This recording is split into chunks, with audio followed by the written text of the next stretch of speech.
জীবনে মানুষ অসংখ্য গুনাহ করে থাকবে। আল্লাহ বলেন, বান্দা তুমি যত গুনাহই করো না কেন, যেখানে যাও না কেন, তোমাকে আমি ছেড়ে দিয়েছি লম্বা দড়ি দিয়া। বলুন ঠিক কিনা? যেদিন আমি টান দেব, বালকরা যখন ঘুড়ি উড়ায়, আকাশে ঘুড়ি ছুড়ে দেয়, মেঘের মধ্যে ঘুড়ি হারিয়ে যায়, আর ওই ঘুড়ি মেঘের মধ্যে হারিয়ে গিয়ে বলে আমি আর যাবো না, ধরা দেবো না, ধরা দেবো না। বলুন ঠিক কিনা? কিন্তু এই বালক যখন ইচ্ছা করেন তখন ওই ঘুড়ির সুতা ধরে টান দেন, আর সঙ্গে সঙ্গে ঘুড়ি নিচের দিকে নামতে থাকে। বলুন ঠিক কিনা? ঘুড়ি এবার বলে, হে মনিব, হে আমার পালনকর্তা, তোমার কাছ থেকে ছুটে যাওয়ার আমার কোনো উপায় নেই। তুমি আমাকে ছাপ দিয়েছিলে, কিন্তু বাঁধন তো খুলে দাও নাই। তুমি আমাকে মুক্ত করে দিয়েছো, কিন্তু চাবি তো তোমার হাতে রেখেছো। সুতরাং তোমার কাছ থেকে পালাবার কোনো শক্তি কোনো বান্দার নাই। আমার ভাইয়েরা, বন্ধুরা,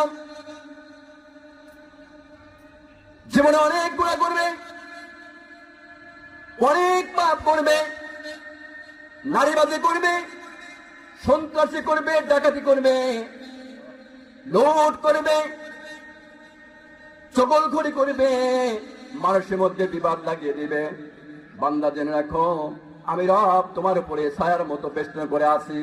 তুমি যত কিছু করো না কেন, যত যাই করো না কেন, সব আমার ক্যামেরায় ধরা পড়ে যায়। আচ্ছা বলুন তো, আল্লাহর ক্যামেরায় বাইরে কি আমরা আছি? কেউ আছি? আমার ভাইরা, বন্ধুরা, যত বড় আলেম হন, যত বড় মুহাদ্দিস হন, যত বড় তাফসীর কারক হন না কেন, যদি আপনার মধ্যে এক জাররা পরিমাণ হিংসা থাকে, প্রাউড থাকে, আল্লাহ বলেন, বান্দা শোনো, তোমার মধ্যে এক জাররা পরিমাণ প্রাউড থাকার কারণে, অহংকার থাকার কারণে আমি আল্লাহ তোমার সমস্ত ইলমকে বরবাদ করে দিয়ে তোমাকে আমি মূর্খ করে দিয়েছি। তোমাকে দেখে লাভ হবে না, অহংকার করে লাভ হবে না।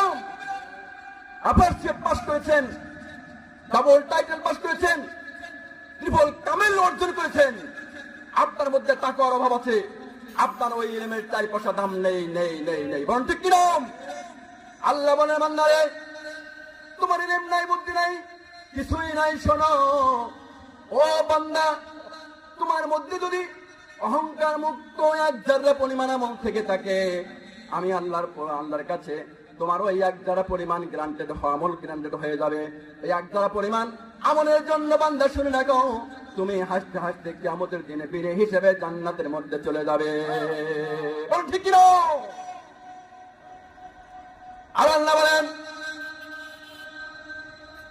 লাহু মুলকুস সামাওয়াতি ওয়াল আরদ, এই মুলকের বাদশাকে, এই মুলকের বাদশা হলাম আমি। আমার উপরে কারোর কর্তৃত্ব নাই, কারোর দিমাগ নেই, অহংকার নেই।